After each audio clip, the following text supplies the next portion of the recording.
The Midnight Hauntings.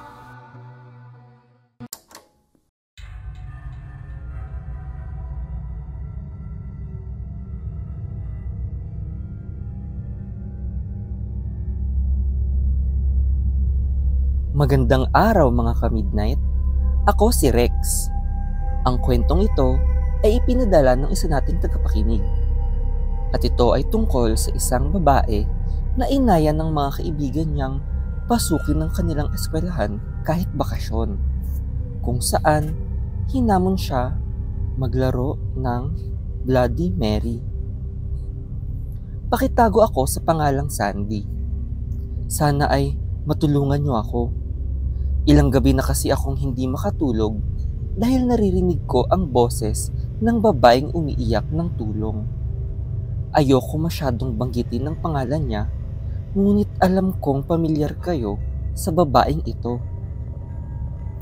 Nagsimula ang lahat nitong kakaumpisang bakasyon lang at ako ay inaya ng aking mga matatalik na kaibigan na magpaiwan sa aming paaralan hanggang gabi.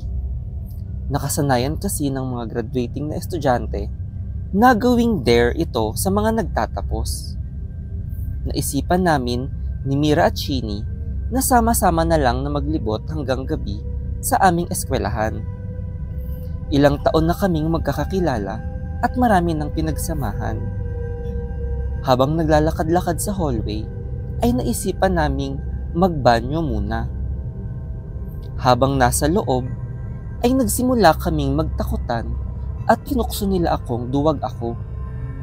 Lagi kasi nila akong pinagtitripan at ginugulat, kaya naman kilala na nila akong madaling takutin. Para patunayan sa kanilang hindi ako takot, ay sinunod ko sila. Nagsindi ako ng kandila at ibinigkas ang pangalan ni Bloody Mary ng 3 beses. Nakapikit lang ako at naghihintay na may mangyari.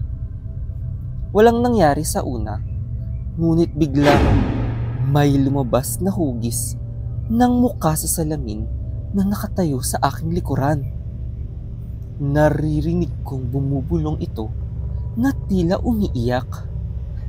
Napapikit ako at nanigas na lang sa takot nang bigla akong makaramdam ng kamay sa aking balikat.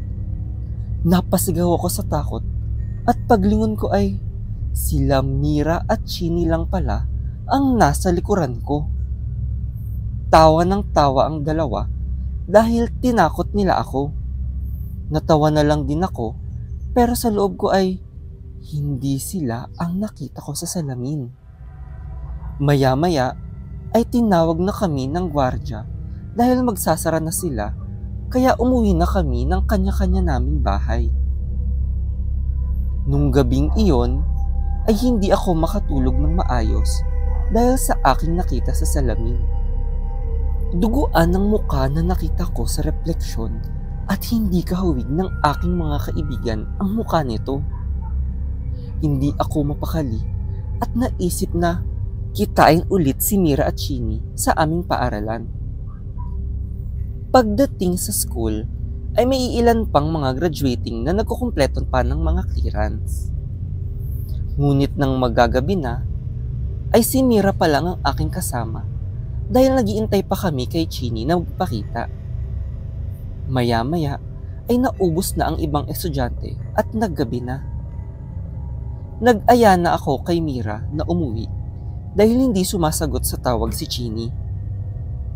Maya-maya ay nag-ring ang cellphone ni Mira at nakakapagtakang number ito ng nanay ni Chini. Pagsagot namin ay kinilabutan kami ni Mira sa sinabi sa amin ng nanay ni Chini. Iyak ng iyak ang nanay ni Chini dahil natagpuan daw siyang patay nung umaga at maraming laslas sa braso na tila nagpakamatay ito. Halong gulat at hindi pagkapaniwala ang naramdaman namin ni Mira dahil masaya pa si Chini nung huli namin itong kausap.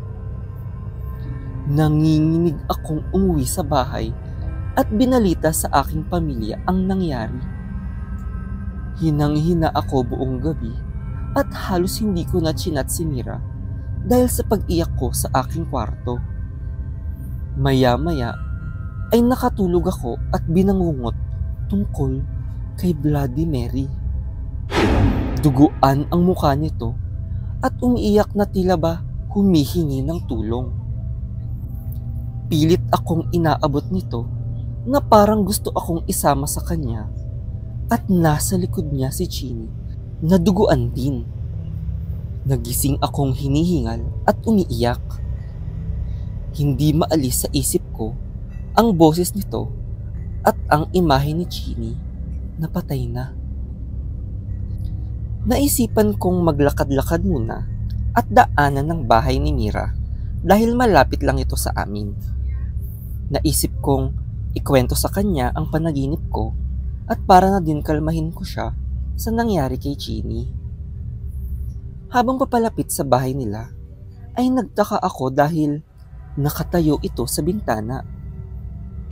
Biglang tumalon si Mira at rinig na rinig ko ang pagbagsak nito mula sa 3rd floor ng bahay nila.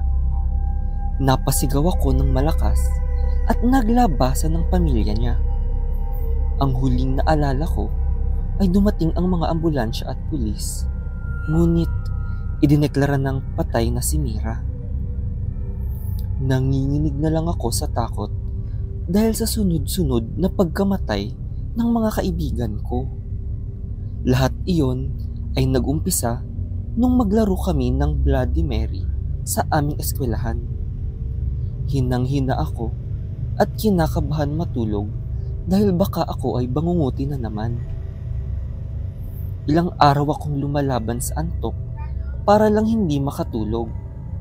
Naririnig ko kasi ang iyak nito tuwing ako ay papikit na at naaaninag ko ang itsura nito tuwing titingin sa salamin, kaya tinakpan ko na ang mga ito. Ginugol ko ang oras ko sa pag-research tungkol kay Bloody Mary. Binalikan ko ang aming mga ginawa at sinasabing kailangan magsindi ng kandila sa isang kwartong patay ang ilaw.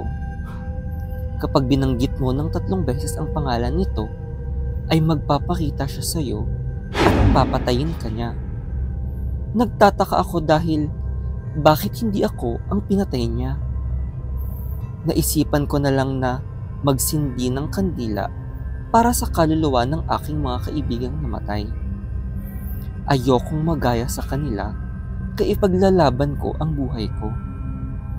Habang nagbabasa-basa pa ako, ay may nadiskubre akong solusyon kung paano ako maliligtas sa sumpa ni Bloody Mary. Kapag daw ginawa ito na may kasama sa kwarto, ay uunahin daw ang mga kasama nito, kaya sila Chini at Mira ang unang nabiktima at hindi ako. Basta daw ay marinig ng ibang tao, ay uunahin muna ito bago ang taong tumawag sa kanyang pangalan. Kaya kailangan ko ng tulong nyo. Dahil gumagana daw ito kahit sa mga nanonood mag-isa sa kwarto. Pasensya na kung kailangan kong ipasa sa inyo ang sumpa. Ayoko pa pong mamatay, kaya kailangan ko nang banggitin ang Bloody Mary.